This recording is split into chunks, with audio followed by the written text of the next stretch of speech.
GPF అంతా కూడా divert చేసేసాడు లాస్ట్ 5 years లో. దానికి కోర్టుకి వెళితే టెక్నికల్గా ఏం చెప్పారంటే అన్ఎక్స్పెక్టెడ్గా వెళ్ళిపోయింది, డబ్బులు మాకు సంబంధం లేకుండా వెళ్ళిపోయిందని ఆన్సర్ కూడా గవర్నమెంట్ నుంచి కోర్టుకి వెళ్ళిన పరిస్థితి కూడా మనం చూస్తూ ఉంటే సిగ్గుపడాలి ఈరోజు.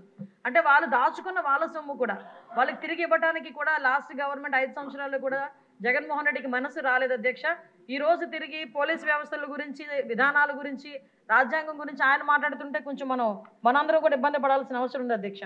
లాస్ట్ 5 years ఇంకోటి అధ్యక్ష, మనకి వెహికల్స్ గురించి కూడా ఇందాక చెప్పారు. వెహికల్స్ గురించి కూడా చాలా క్లియర్గా చెప్పాం. డెఫినెట్గా కొత్త వెహికల్స్ తీసుకోవడానికి గవర్నమెంట్కి ప్రతిపాదన పంపిస్తున్నాం అధ్యక్ష.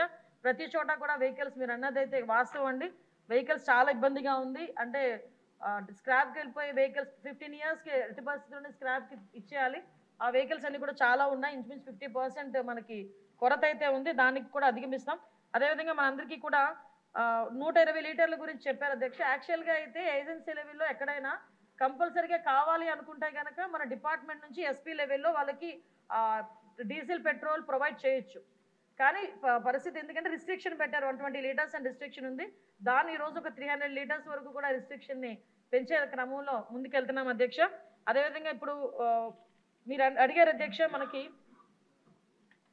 ఏపీఎస్పీ నుంచి ఏఆర్కి వెళ్ళేదానికి కన్వర్షన్ లిస్ట్ కూడా రెడీగా ఉంది అధ్యక్ష. దీనికి అతి తొందరలోనే వాళ్ళందరికీ కూడా ఏపీఎస్పీ నుంచి ఏఆర్కి పంపించే ఏర్పాటు కూడా జరుగుతుంది. ఒకటి మాత్రం క్లియర్ అధ్యక్ష, ఈరోజు ఏ శాంతి భద్రతలు అయితే వాళ్ళు మాట్లాడుతున్నారో, జగన్మోహన్ రెడ్డి వాళ్ళు మాట్లాడుతున్నారో, అంటే ప్రతిపక్ష నాయకుడు కాదు కాబట్టి అసెంబ్లీలో పులివెందుల ఎమ్మెల్యే గారు మాట్లాడితే ఆ రికార్డ్స్ తీసుకొని వచ్చి శాంతి భద్రతలకు మాట్లాడుతున్నారు. ఒక్కసారి బ్యాక్కి వెళ్ళాలి అధ్యక్ష. శాంతి భద్రతల విషయంలో శాంతి భద్రతలను కాపాడుకోవడానికి అసలు పోలీస్ డిపార్ట్మెంట్కి వాళ్ళు ఏం చేశారు? ఈ రోజుకి కూడా చాలా క్లియర్గా చెప్తున్నాం అధ్యక్ష. పోలీస్ డిపార్ట్మెంట్ని రాజకీయ అవసరాల గురించి కాకుండా ప్రజల భద్రత గురించి, శాంతి భద్రతల విషయంలోని కూడా మేము ముందుంటామని మనస్ఫూర్తిగా మీ అందరికీ కూడా తెలియజేసుకుంటున్నాను అధ్యక్ష.